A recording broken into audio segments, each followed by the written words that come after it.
大家好，我係肥仔，歡迎收睇肥仔生活誌。我哋立即去片啦！成日喺 WhatsApp group 同 Facebook 度都好多人問，究竟使唔使裝車 cam 啊？架車已經咁多鏡頭啦，又有啲人話 Tesla 嘅車 cam 睇得唔清楚，又唔夠歪，車牌都影唔到，究竟係咪真嘅呢？今條片我就會分開幾個部分，第一，日間夜晚雨天嘅畫質測試；第二，實測盲點嘅角落；第三，講下 Tesla 嘅儲存格式同埋容量；最後就總結我覺得使唔使裝車 cam 啦。第一部分就係日間嘅測試，呢部分主要係俾大家客觀咁去睇下 Tesla 嘅畫質究竟係好定唔好。至於分析同埋我嘅建議就放喺最後總結嘅部分啦。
嚟到呢部分，我又揾到一條舊嘅車 cam 片，同樣喺加士居道天橋差唔多嘅位置，大家可以比較下鏡頭嘅闊度，究竟 Tesla 嘅車 cam 係咪真係太窄呢？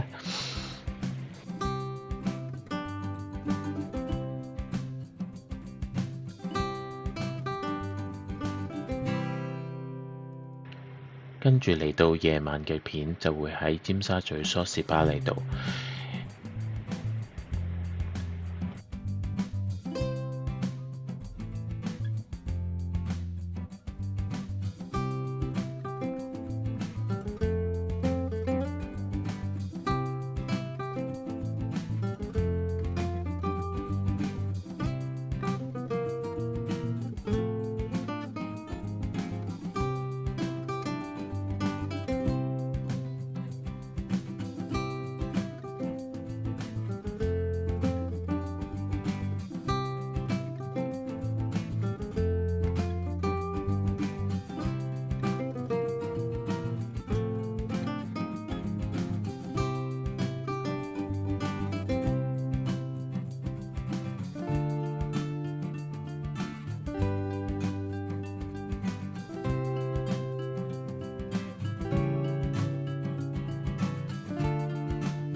喺我準備呢條片嘅時候，咁啱香港打風，所以我就拍到喺梳士巴利道落緊大雨嘅時候，可以睇下喺大雨嘅情況有冇影響到畫質啦。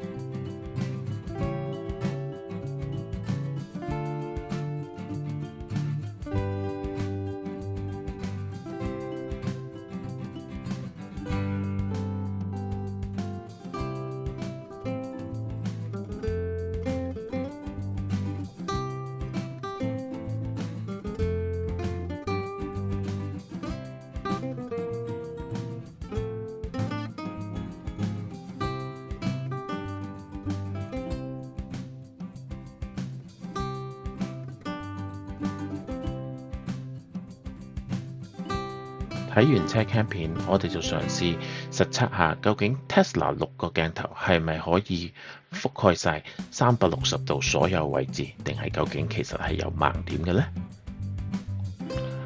我嘅測試方法就係拎住個電話喺架車外邊行一個圈，然之後將兩條片拼埋一齊，咁我哋就會好清楚睇到究竟 Tesla 鏡頭會唔會有盲點啦。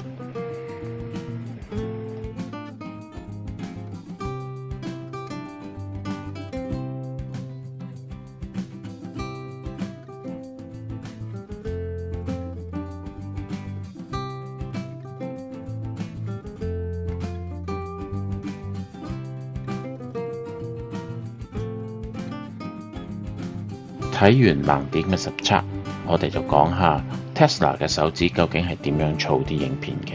入到去我哋會見到3個 folder， 分別係 Recent Clips、Save the Clips 同埋 Century Clips。咁我跟住就入去每一個 folder 裏邊睇下究竟佢哋係點樣㗎啦。首先就係 Recent Clips 呢個 folder， 佢會儲低過去1個鐘頭嘅所有影片。每一條影片就係1分鐘，另外就有6個鏡頭，分別係前、後、左邊 B 柱、右邊 B 柱、左邊側鏡同埋右邊側鏡，所以 total 呢度就有360條影片啦。Tesla 會循環錄影，將最舊嘅影片刪除。所以如果大家發生交通意外嘅時候，最簡單嘅方法就係將隻手指掹走，咁樣我哋就可以將過去1個鐘頭嘅影片作為記錄啦。跟住就係 Save the Clips 啦，呢個 folder 就係儲低咗每一個我哋喺車度 manual 去儲低嘅影片片段。你可以喺 mon 裏邊撳去 manual save， 或者我哋如果着咗響安佢會 save 嘅，你響安佢都會 save 咗做一個 folder。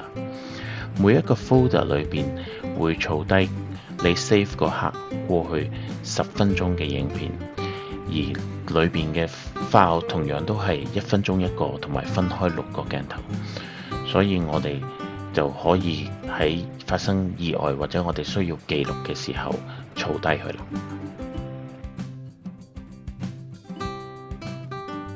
跟住就係 Century Clips 呢個 folder 啦，裏邊顧名思義就係儲低咗每一個哨兵事件嘅記錄。每一個哨兵事件佢都會儲低大概10分鐘嘅影片，同樣地佢哋都係會以1分鐘一條影片6個鏡頭作為單位咁樣去儲低。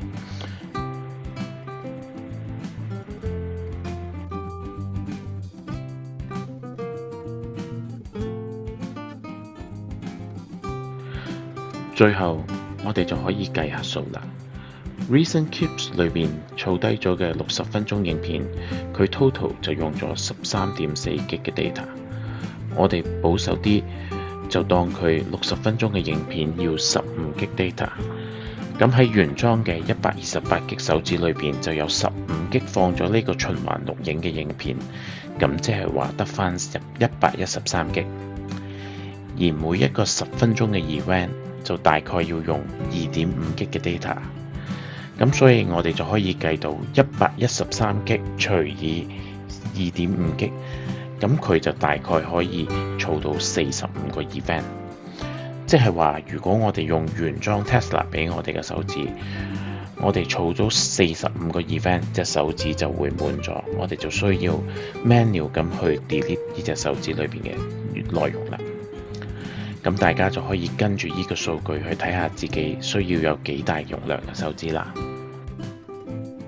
睇晒成段片段之後，我覺得 Tesla 嘅車 cam 嘅表現其實都算合格。日間嘅畫質好穩定，落大雨都拍得清楚，夜晚都睇到車牌，大致上都睇到周圍嘅車輛同埋行人。盲點方面，雖然前面2個角位的確係有缺口，不過實際使用上喺關鍵嘅情況應該都睇到事件嘅發生，所以對我嚟講 Tesla 嘅內置系統其實都做到佢應該做嘅嘢㗎啦。講到底，我自己覺得係唔需要特登再加多一部車 cam，不過前提係你要有正確嘅設定。Tesla 嘅哨兵模式係要設定去 Auto Save， 同埋要有一隻可靠嘅手指，或者可以參考我之前條片介紹嘅配件。當然，如果你泊車嘅地方全日都要開哨兵，咁你可能就要考慮加多一個車 cam， 配一個外置電，咁你嘅電就唔會俾車 cam 去用晒啦。但係一般嘅使用情況， Tesla 嘅車 cam 已經非常之夠用。咁你又點睇呢？你覺得 Tesla 嘅車 cam 夠唔夠用？歡迎喺下邊留言講下你嘅諗法，大家一齊討論，互相參考。如果你覺得呢條片幫到你嘅，就記得 like、comment 同埋 share 俾朋友。我哋下條片再見啦，拜拜。